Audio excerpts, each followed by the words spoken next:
On Larry King Now, singer, songwriter, Debbie Gibson. I'm petrified for these kids when they do their first big performance in front of millions of people on TV. Yeah. I mean, I was doing it on stages the size of this table, and if something went wrong, I learned then how to navigate it.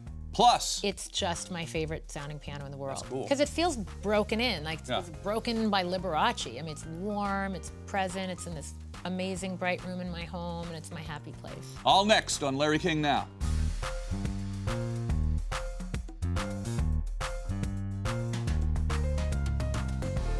Welcome to Larry King Now. I'm Tom Green, filling in for Larry today. Excited to welcome Debbie Gibson to the show. Debbie is a singer, songwriter, producer, and actress, and she released her debut album, Out of the Blue, in 1987. It was certified platinum by the RIAA. Debbie is credited as the sole songwriter of all of her singles that reached the top 20 of the Hot 100 charts. She's also an actress starring on Broadway in shows like Les Miserables and Grease. Did I say that right? Very good. Yeah. I still don't know how to say it. I can speak a little French. Debbie can be seen next as a judge on America's Most Musical Family, which premieres on Nickelodeon. Welcome to the show. Thank you. So happy to be here. That's an exciting intro. It was. I was actually getting excited over how cool my life is. Like I was saying to you before we started, I always say I'm a lucky girl. Yeah, grateful. You've been in this business since you were just a kid. Yes. And you wrote all your songs. I did, and I've been told by a lot of music publishers that, like, in today's day and age, you're rarely going to see that anymore, just because there's such a political thing now to writing singles for hit artists. It's like, we need 8 people in the room. Yeah. Like 8 people would have written "Shake Your Love" 32 years ago. You were the. But it's not that complex. You were the song. Taylor Swift before Taylor Swift. Right. I mean, and she's a great writer. She's a great solo writer also. So you have this new show. It's a competition show, America's Most Musical Family. Yes. And how'd you get involved with that? You know, I got the call, and at first, I found out from the executives, Doug Cohen, who's the talent executive at Nickelodeon, and Brian Robbins, who runs the network, who used to be on the show Head of the Class. And funny enough, Brian and I co-hosted the Kids' Choice Awards back in, I don't know, 87 or 88 or something. But they wanted me for the show, and I was on the Mixtape tour at the time, and the dates were going to conflict. But I think, thanks to Sierra's husband's football schedule, the dates got moved. Okay. So thank you. And then they were able to call me, and it was such an instant yes, because I love young talent. I grew up singing with my sisters, and I still sing with my dad when he comes and visits. And the idea of families like sitting around their living room making music in this organic way and bringing it to life on TV was just so appealing to me and a perfect fit. So it's like American Idol, but with families. Yes. Is there a lot of families that play music together? Oh my gosh, so many. So, yeah, I mean, there's really like first of all, I think the most unique family group was a death metal father and son. Yeah. Yeah. The kids in the audience were a little like, we don't know what to make of this. It's not the Partridge Family. Not the Partridge Family. There was a mariachi band. What I loved about the show is, like, every act, whatever their musical genre was so steeped in their family tradition, history, ethnic background, and so it really exposes all kinds of music to this young audience. And there are, like, modern-day Partridge Families and Osmonds and Jacksons, and I mean, I get really excited. I just, especially just young talent in general, it's like I was that kid. So I just kind of put myself in there and see the world from their vantage point, and it's like they've got everything ahead of them, but the family bond and the fact that they're like up there together and the family harmony blend. I mean, there's so many amazing things about this show. Yeah, it's a perfect show for you because you can probably give some advice to these young people. I can. And, I try to impart things in a non-preachy way, you know, and just really connect with kids. And sometimes there's constructive criticism to be given, and other times it's like, don't let any record executives change anything you're doing. Just stay on your path, keep honing it, because I just love seeing authenticity, and there was a lot of that on the show. So how do you find the people, and are there certain requirements to get on the show? Or? Well, the Nickelodeon execs and producers really found all the talent through YouTube and different, just kind of reaching out, like just this outreach to for people to kind of submit their auditions, if you will. And then a lot of these acts already have huge YouTube followings and fan followings. And that's what's so interesting about this world. It's like, when I go back to the beginning of my career, it was like, 200 drunk people in a club at a time that I had to win over with Only in My Dreams, singing live. That's how you started in the clubs? I started in the clubs. I would play a teen club, a straight club, and a gay club all in one night. How old were you when you started doing that? 16. Okay, yeah. But the club owners did not know that. Yeah, sure, And my mom and I were not going to tell them. Uh-huh. My mom was maybe more tenacious than me. But it was funny because we were kind of like a vaudeville act, but we were in the clubs. It was like me and my 2 backup dancers. One who still dances with me to this day, Buddy Casamano. He went to high school with me. And my sister Karen, who was 21 at the time, did sound and lights. Yeah. She was a chick DJ, very cool.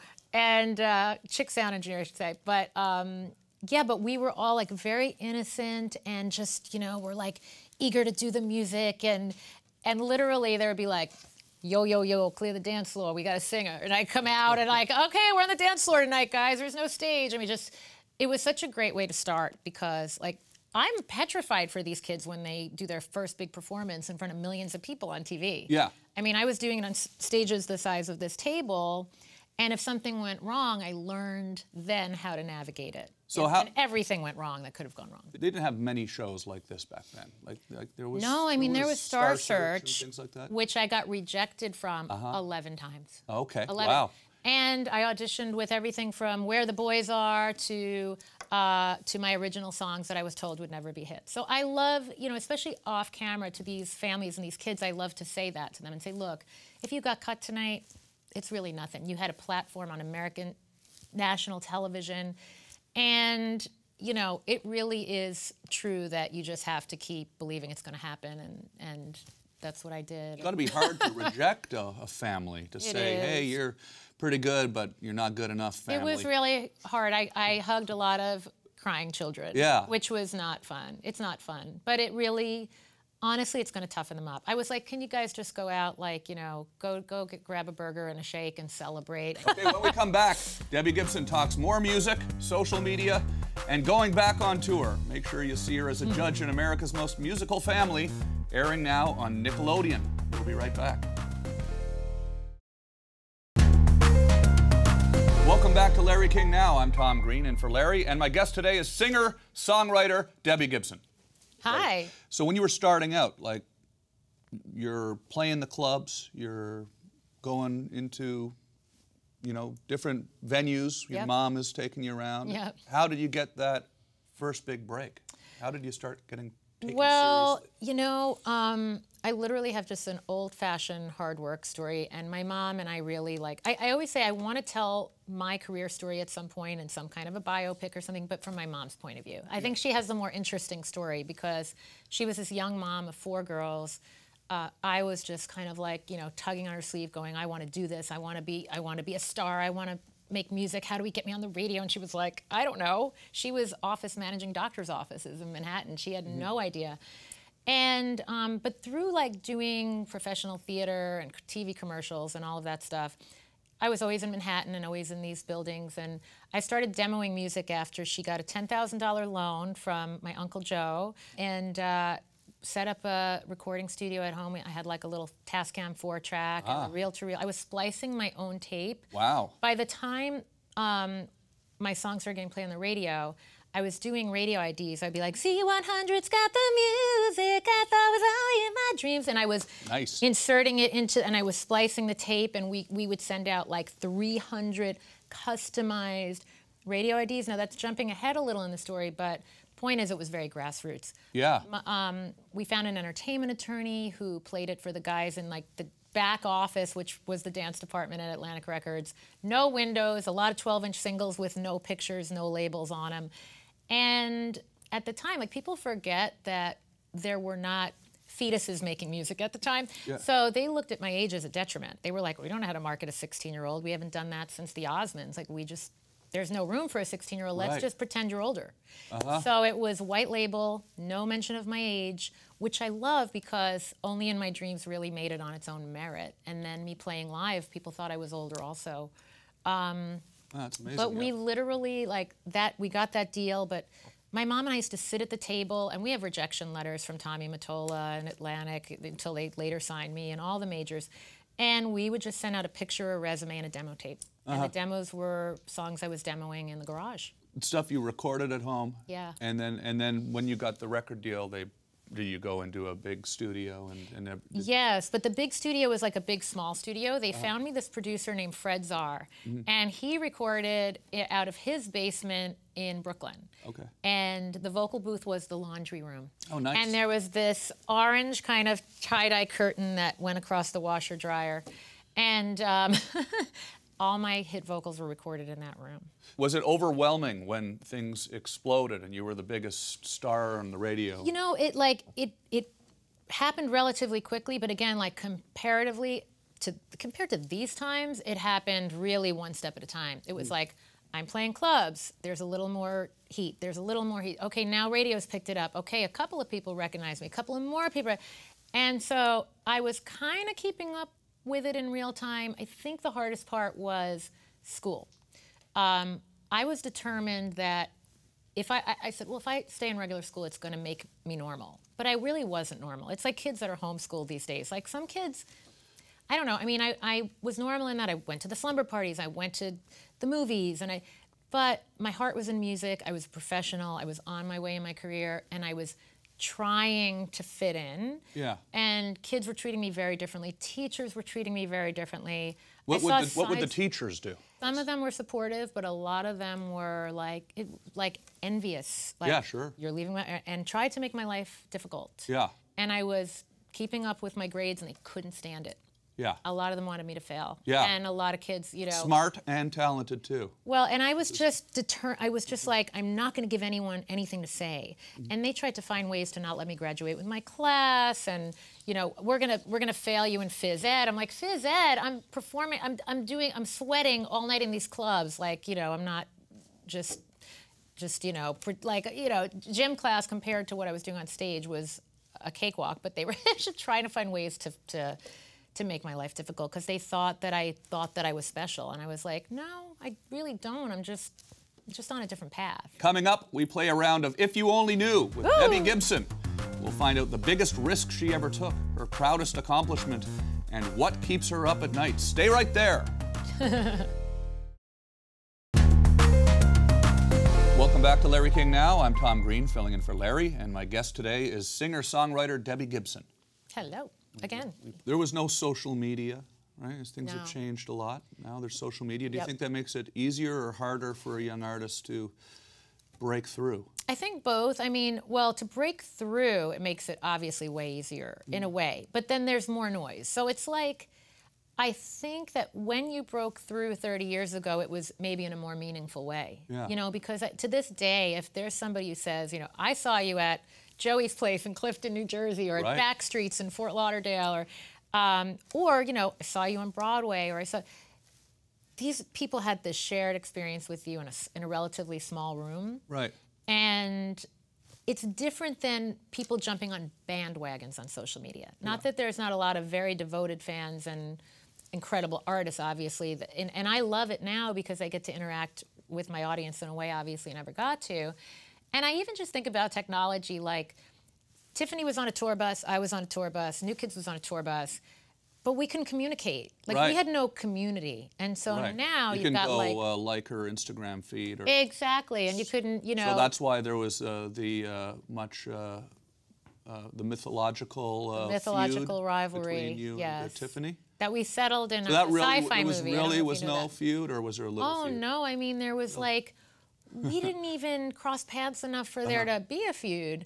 And I always was a supportive person. I think my mom instilled that in me. So was that something that I was always rooting for There was everybody. a rumored feud, though. Am I right when I say that, or is that not even true? But that was pretty much like, you know, Teen Beat saying, who do you like better? Teen Beat started it. Teen Beat started the feud. Oh, but my you know, gosh. they always Just to want to sell magazines, exactly. huh? They want votes and surveys, and they want to pit people Fake against news each at other.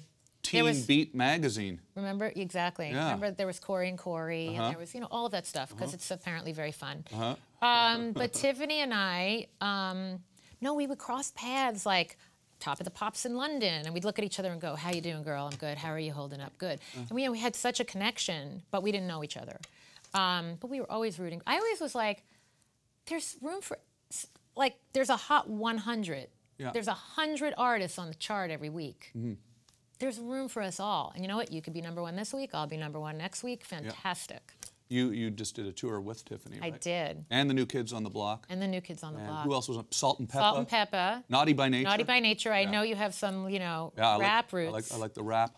So I didn't know a lot about Naughty by Nature till this tour, and they are amazing. Yeah. And one of my favorite moments in the show was that Naughty by Nature was doing Flow, the song about Feel the Flow, and then I would come up out of a lift doing Foolish Beat, which was just so much fun because I'm just like, this is surreal. And I was like in their energy space and then kind of reminding myself I was like kind of providing a little moment of levity in the show. That's cool. And doing my ballad thing. I had to go in a zone. It was interesting. Is that tour going to be an annual thing? No, but you know, like there was some murmurings of maybe, I mean, I think it should absolutely be taken overseas. Big stadiums, right? Big arenas. I mean, it was such a magical combo. And just to go back to Tiffany a second, if anybody has not heard her live or doesn't quite know her music, that girl's got such incredible vocal chops. Like, she just blows me away. Yeah. I mean, you never hear her hit a bad note. She is really a rock girl and just phenomenal. Yes, we play a game called If You Only Knew. Okay. Just quick answers to some short questions. Biggest risk you ever took? An interesting answer comes to mind. And it might not seem like big in the overall scheme of life, but just very recently, I did this very acoustic, stripped-down version of one of my songs. And for me, anytime I step out of my comfort zone in that way, because I'm like an adrenaline girl, so my biggest risk is not going to be skydiving. It's going to be the opposite. It's going to be going quiet. It's going to be trying to be still and doing that in front of an audience. That's like my version of walking on a high wire. So it might not sound like a big deal, but it's my own little personal challenge and risk to... You mean to play something like very still, or? Very acoustic. I've always been kind of trained and taught, especially in theater, to kind of like project to that back row. Yeah. And here I am 33 years into my career publicly, and I'm finally trusting myself enough to let people come to me and to really just own it more and not push. And that for me feels like a risk. Yeah. You're an incredible, like a classically trained piano player. I am. Yeah, you have Liberace's piano in your house. I do. I have one of his all glass and mirrored grand pianos in my house. How'd you get that? His artist representative at Baldwin Pianos, Myron Martin, who now runs the Smith Center where I live in Las Vegas, had the piano because he was his artist rep. And he acquired it in, I guess, like an auction after he passed. And I used to go to Myron's apartment on the Upper West Side and just play it and say, anytime you want to part with this piano, I'm first in line. And it's got all the mirrors on it. Got all the mirrors. It's a good sounding piano, too, though. It's just my favorite sounding piano in the world. That's cool. Because it feels broken in, like it was broken by Liberace. I mean, it's warm, it's present, it's in this amazing bright room in my home, and it's my happy place. Person you'd like to most meet, dead or alive? Oh, my goodness. I mean, I think I have to say Liberace because I never met him. Yeah. Yeah. But I feel like he's around, so... See, I want my piano back. I always feel like I'm kind of like babysitting it for him. It doesn't feel like mine, it's really his. Yeah. What keeps you up at night? I think animal cruelty issues more than anything. I saw the bunny on Instagram.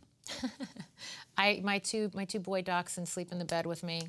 You go walking in Red Rocks. I go walking in Red Rocks, I do. Yes, there's lots of bunnies in Red Rocks. An artist that we would be surprised to learn is on your playlist. I don't know if it's like surprising per se, but I listen to people like Halsey and Camila Cabello. I listen to a lot of the younger artists that I think because there was a lot of prejudice against me being a young artist. And I used to say to adults, like, you might be surprised, you might like it, but it's like, oh, it's, you know, my kids listen to that. What about Billie so I Eilish? listen to a lot. I have a little bad guy on my playlist too. Cool. Yeah, I'm always checking out super young, super current music. Yeah. A luxury you can't live without.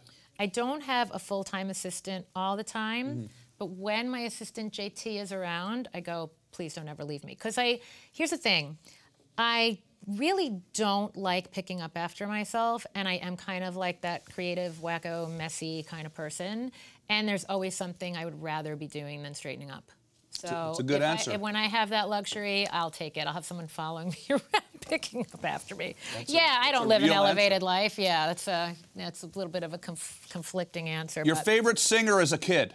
I had two, and they were the Piano Men. They were Billy Joel and Elton John, one of my favorite artists. You ever see Elton in Vegas? Oh, yeah. Yeah, you live in Vegas. I feel like I might have been at the opening of that Red Piano Show, but yeah, I've seen Elton many times. I got to share the stage with both Elton and Billy. Yeah. Twice with Billy, once with Elton, and I got to play Honky Cat with Elton's band for Elton. And I still pinch myself over all those moments, because again, when things come full circle like that, like I saw Liberace when I was 7, I have his piano, 52nd Street, first album I bought, to look over and see your idols on the stage and, you know, you're there by invitation is like... Amazing. Unbelievable. A food you can't stand? Lentils. A superpower you wish you had? Flying. Something we should be paying more attention to as a society? I'll go back to animal cruelty. Your proudest accomplishment? Being a good friend. If you're stuck on a deserted island, what 3 things would you like to have with you? Definitely music. So, you know, I'm going to like stretch it and say whether that's the iPhone speaker or whatever kind of like an Alexa? Music rig. Yes, something like things? that. Something like that. Egg yolks. I hate the whites, but I have to eat, and I could live on egg yolks all day long. Yeah. And my dogs. Best advice you've ever received? I just feel like my mom instilled being authentic in me, and it might sound really basic, but I watched her walk and go to bat for me being able to be authentic and to be creatively in control of my career. And so that's, I think, been kind of the most impactful Do you have any advice. Biggest regrets? I have a lot of regrets. And you know what's funny? I think, like, I used to say, like, I have no regrets. And people think they sound really cool saying they have no regrets. But I feel like, you know, I don't know if I want to get specific, but there's been many a time in life I feel like I zigged when I should have zagged. And I go, oh, well, woulda, coulda, shoulda. Yeah. And, you know, where are those hindsight 20/20 glasses when you need them? Uh-huh. But usually there is a lesson at the end of any regret, and you end up where you're supposed to be. But I think sometimes you can take a shorter road and not, like, you know, constantly walk through fires. Yeah. I'm trying to get better about that. In our final segment, Debbie's going to be back to answer your social media questions. And you can check out her new show, America's Most Musical Family, on Nickelodeon. She's the head judge. It's like kind of like being the lead elf. Yeah. We'll be right back. Welcome back to Larry King Now. I'm Tom Green, filling in for Larry, and my guest today is singer-songwriter Debbie Gibson. And we have questions from social media. I love that. I have a very interactive We got fan tons base. of questions. Love We it. can't get to them all. But Nickel741 on Twitter asks, what do you love most about going on tour?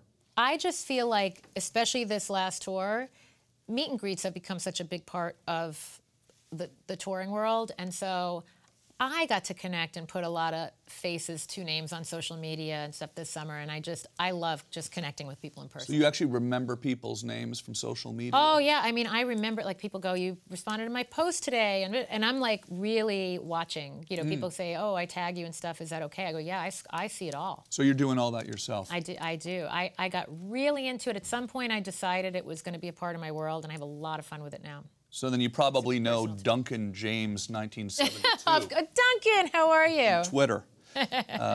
Will the Mixtape tour be coming to the United Kingdom, or will you be coming to the United Kingdom? Again, that's, you know, if I had anything to do with planning it, yes. I mean, the Mixtape tour I think would be amazing coming to the United Kingdom. I did some dates there a few years ago.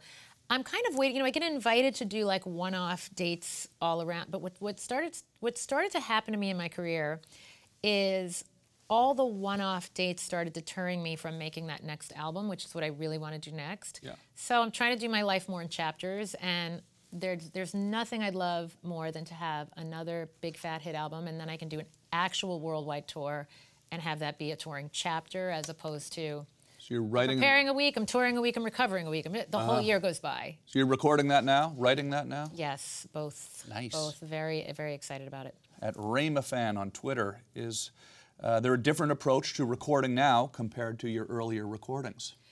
Oh, I love that question. You know, I think lately I've been trying to get back to what made the recording process so fun to begin with, which is I've got equipment in my home, I've got my piano mic'd, I can do it myself, or I call an engineer and go, hey, I've got an idea, come over. And I'm just keeping it all very organic and in the moment and really getting back to the fun of music again and the fun of singing again. And it's funny, I was talking earlier about that performance I did the other night and keeping it quiet. I have a dear friend named Matt Goss who performs on the Strip in Vegas, who is he is a huge star worldwide, but I went to him recently and I was like, singing doesn't feel fun to me anymore because I've been pushing and I got sick for a while and I'm tired and I'm trying to find this new way. And he kind of got me into this zone of like, you know what? You're not 16. Stop trying to sing the songs like you're 16 and let's help you find a place that's like comfortable and open and more mature and more connected. And that's where I am with all of my music now. Mercedes _ Lady DJ on Twitter asks, would you ever do a biopic? And if so, who would you choose to play you? Oh my gosh, I love that. I definitely would love to do a biopic. And I think it'd be really fun to find an unknown. Yeah. You know, there's so much young talent out there. And I do a lot of music workshops with kids, recording workshops, aptly titled Electric Youth. And I just love the idea of maybe finding that girl somewhere in middle America who is who I was at that age for real, who's just like making music in her bedroom and singing into a hairbrush. And, maybe you'll find them on the TV show. Could be. And I always said, like, possibly I'd like to play my mom in the movie. Ah, that's a good hook. It would be really interesting. That's a good little twist. If I could channel all her toughness, man. That's cool. I'd have to do it justice, otherwise I would hire someone else to play her. Amazing. Thank you, Debbie. Thank you. Thank you to my guest, Debbie Gibson. You can currently see her on Nickelodeon's America's Most Musical Family, currently airing. Make sure to check it out. And thanks to Larry for having me fill in for him today. We'll see you next time. Thank you, Tom.